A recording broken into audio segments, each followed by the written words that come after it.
La racionalidad desde la parte propositiva termina, puede ser teórica o práctica.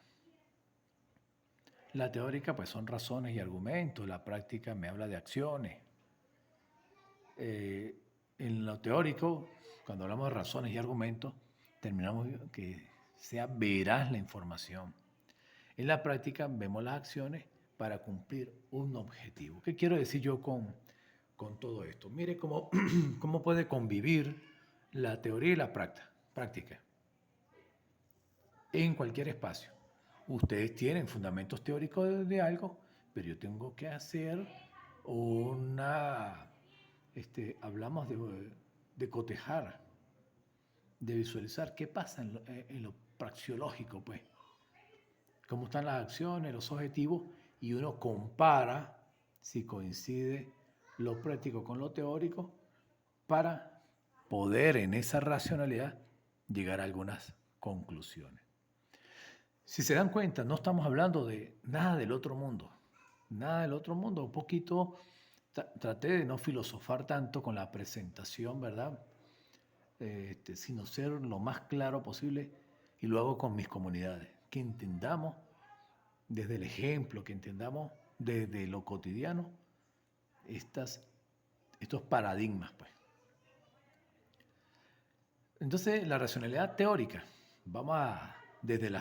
según proposiciones, pueden ser analíticas o sintéticas. ¿Cuáles son las analíticas?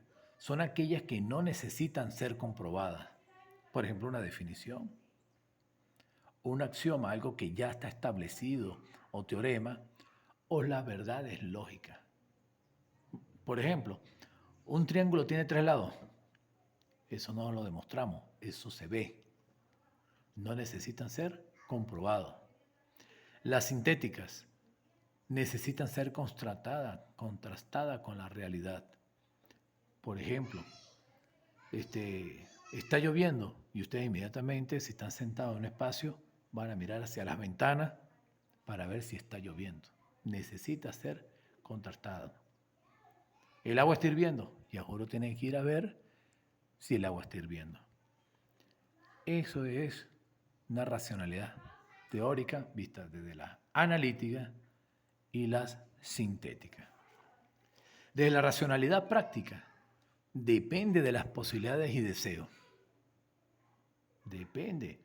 Es decir, yo quiero comprarme un carro, yo quiero construir mi casa, tengo la primera planta baja, pero quiero construir la segunda planta. Entonces, empezamos a pensar si es posible que se cumpla, depende de las posibilidades de deseo. Y como le dije hace un instante, eso no puede convertirse en un problema. El ser humano tiene que ser integral, es decir, cada situación hay que convertirla en una fortaleza que me permita a mí, bueno, tengo que resolver. Y si tengo que comprar un ladrillo diario, lo hago. Por ejemplo, si se me quemó el motor del carro, pues entonces, bueno, no tengo la plata para comprar todos los repuestos al mismo tiempo, pero voy comprando los anillos, los pistones, los empaques, todo lo necesario que necesita para eso, y después reuniré lo del mecánico, pero sin desesperar. Esta racionalidad práctica, racionalidad de generar un precio. Fíjense que lo que yo acabo de decirles, como, por ejemplo, yo resolvería el tema del motor de mi carro. Y yo generé una estrategia. Agarré, pensé, evalué. ¿Se dan cuenta? De tal manera que yo pueda al final resolver. Todo tiene un paso, un proceso. Generé un pequeño método científico, una pequeña metodología para resolver un problema. Esta racionalidad práctica, entonces, sirve para lograr fines. Ese ejercicio me va a servir después seguramente para otra situación. Y esa racionalidad práctica consiste en escoger los medios adecuados. No es lo primero que se le ocurra. ¿Ok? Es decir, cuando yo pienso, analizo, de esa racionalidad, lo que estoy buscando es, cuando uno dice voy a evaluar, voy a sopesar, bueno, es eso, escoger los medios adecuados ¿por medio de qué? Es decir, tengo lo metodológico, pero el método que lo lleva a uno, vamos a hablarlo del método científico. Permítanme ustedes, cuando hacemos un trabajo convencional, aparecen los objetivos específicos. ¿Qué son los objetivos específicos? Los paso a paso para resolver el problema. Eso es todo. Consiste en escoger los medios adecuados. De esa manera, nosotros vemos la racionalidad. Igualito pasa con nuestra investigación. ¿Queremos obtener algo?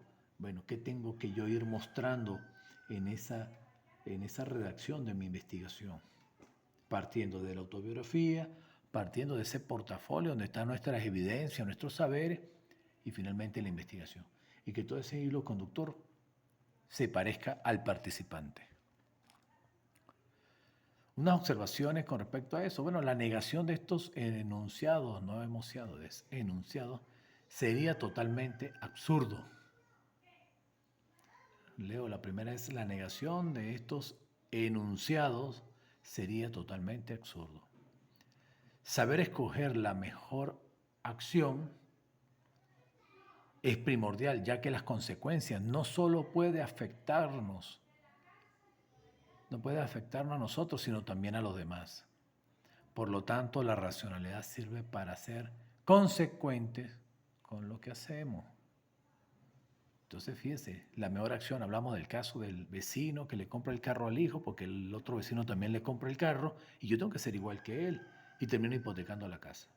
Y si no tenemos las condiciones y perdemos la casa, entonces ni el muchacho va a terminar estudiando porque va a tener que trabajar, no vamos a tener ni carro y no vamos a tener ni casa. Vuelvo y tomo ese ejemplo porque hay que poner los pies sobre la tierra en esos casos. Entonces, bueno, esas consecuencias no solamente nos pueden afectar a nosotros, sino también a los demás. Por lo tanto, la racionalidad sirve para ser consecuente con lo que hacemos. Fíjense que ahí, disculpen, la racionalidad nos permite a nosotros visualizar un tema. La racionalidad tiene que ver con pensar, tiene que ver con la conciencia, qué está bien y qué está mal. Y tiene que ver con el tema del bien y la justicia. Otra pregunta que me deben contestar en el ensayo. ¿Es compatible buscar el beneficio propio con buscar el de todo? Está demostrado en este proceso que cuando buscamos ayudar a los demás, de alguna manera somos beneficiados. Entonces, de todas maneras, ustedes me van a contestar esa pregunta con su reflexión en lo que nosotros venimos haciendo.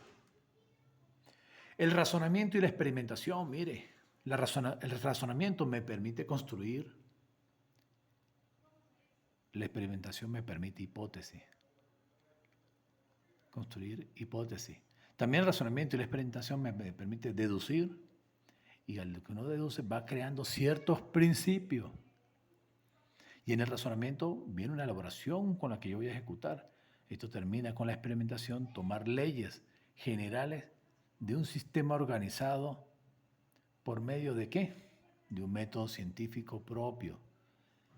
Entonces fíjense que nosotros podemos agarrar y tomar un objeto de estudio, ir a una comunidad, diagnosticar la problemática, evaluamos, pensamos y bueno, y vamos a resolverlo de esta manera. El marco metodológico, no el que me imponen los libros de metodología de la investigación, no la que el positivismo me indica. Ojo, aclaro aquí, ¿alguien puede usar algo de positivismo? Claro que sí, es difícil de lastrarse el 100%.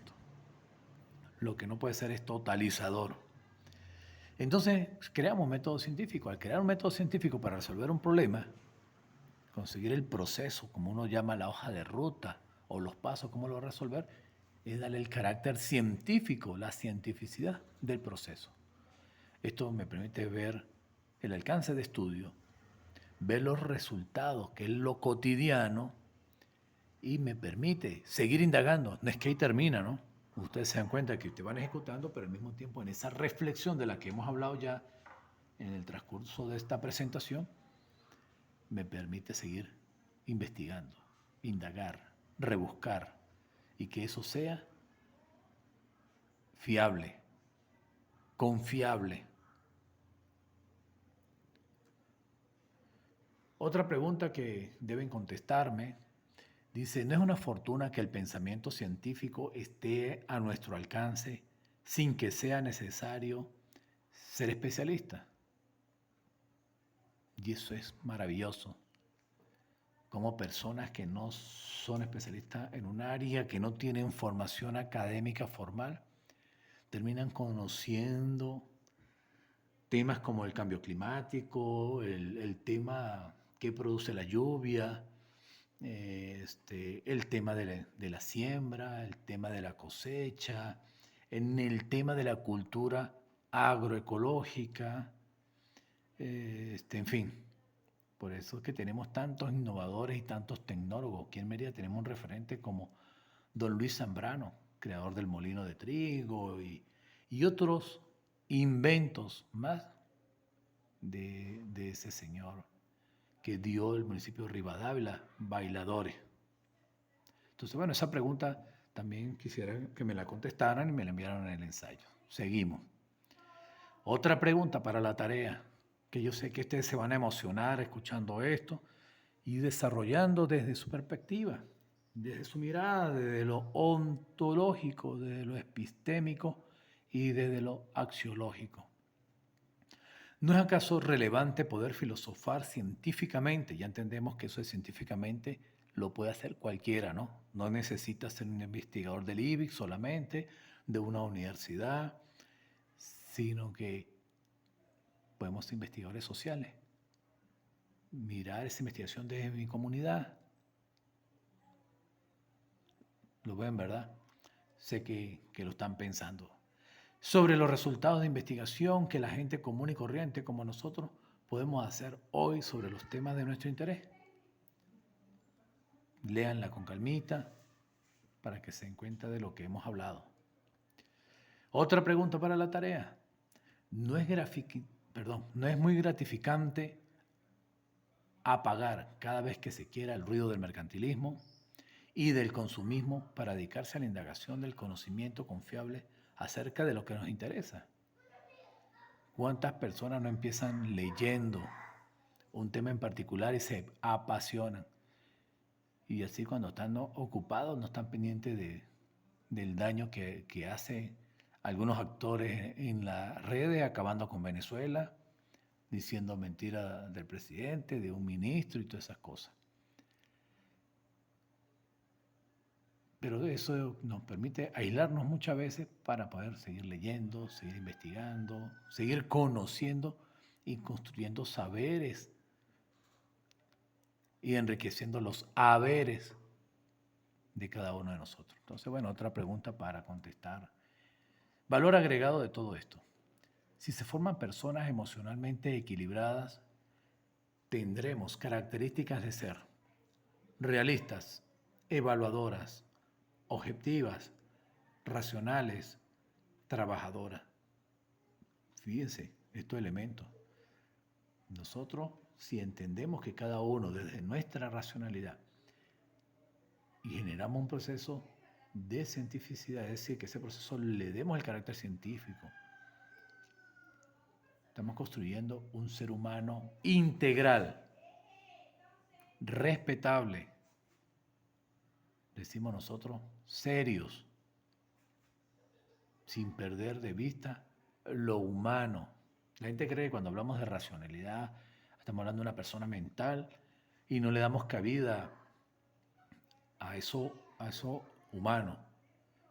No, al contrario, esa racionalidad me permite ver a nuestro prójimo con sus necesidades y cómo puede ser solidario y cómo podemos ayudar y cómo podemos generar las estrategias para ayudarlo. Fíjense que ahí también cabe cómo genero mi método científico para yo cumplir con lo que le estoy diciendo. Entonces, vuelvo y repito, tendremos características de ser personas realistas, evaluadoras, objetivas, racionales y trabajadoras. Y coloco y resalto en ese azul formaremos grupos sociales capaces de fomentar la unidad, que es necesario, ¿verdad? En todo momento. Creo que eso fue una de las enseñanzas de un gran comunicador, yo creo que el mejor comunicador que hayamos tenido, como el presidente eterno, comandante Hugo Chávez. Y me perdonan la pasión, ¿verdad? Pero que decía el Che Guevara, qué culpa que yo tenga la sangre roja rojita y el corazón a la izquierda. Por último, empecé hablando de un gran hombre de ciencia, no era perfecto, pero de ciencia, y criticaba a los políticos por hacer politiquería, criticaba a los investigadores por creerse más que otros. Lo maravilloso es que el ejercicio moderno de la enseñanza no haya ahogado por completo la sagrada curiosidad por investigar.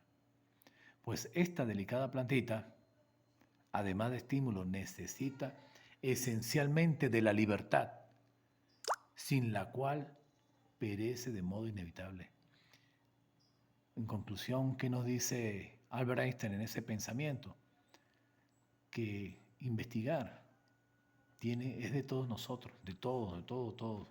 Hasta la ama de casa que está buscando cómo hacer un plato distinto para mantener contento a su esposo o a sus hijos.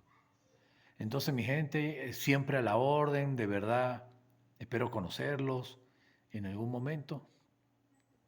Pero ahí tenemos una pequeña presentación de casi una hora que nos va a permitir a nosotros dar herramientas para la elaboración de nuestro trabajo final, para lo que es el conocimiento, de ese rompimiento, de esos paradigmas que el cartesianismo, que el positivismo nos generó. Sobre todo ese cartesianismo que separaba las ciencias sociales y la trataba, no era calificada ni categorizada como ciencia. Okay, gracias a Dios, pues ya las ciencias sociales, de hace un tiempo para acá, pues son catalogadas como ciencia y eso permite a nosotros que hemos sido luchadores sociales, que hemos estado de cada una de nuestras trincheras, dándolo el todo para ayudar a nuestro hermano, ser solidarios con los demás, pues ahí estamos viendo un poquito más de lo que puede aportar el programa de estudios abiertos y de nuestros conocimientos para cada uno de ustedes. Y que seguramente, cuando ustedes me pasen el ensayo, por favor, lo identifican con su nombre, apellido y cédula. De ahí voy a aprender mucho de ustedes, de verdad. Estoy seguro de eso. Bueno, feliz día y que viva la patria. Un abrazo.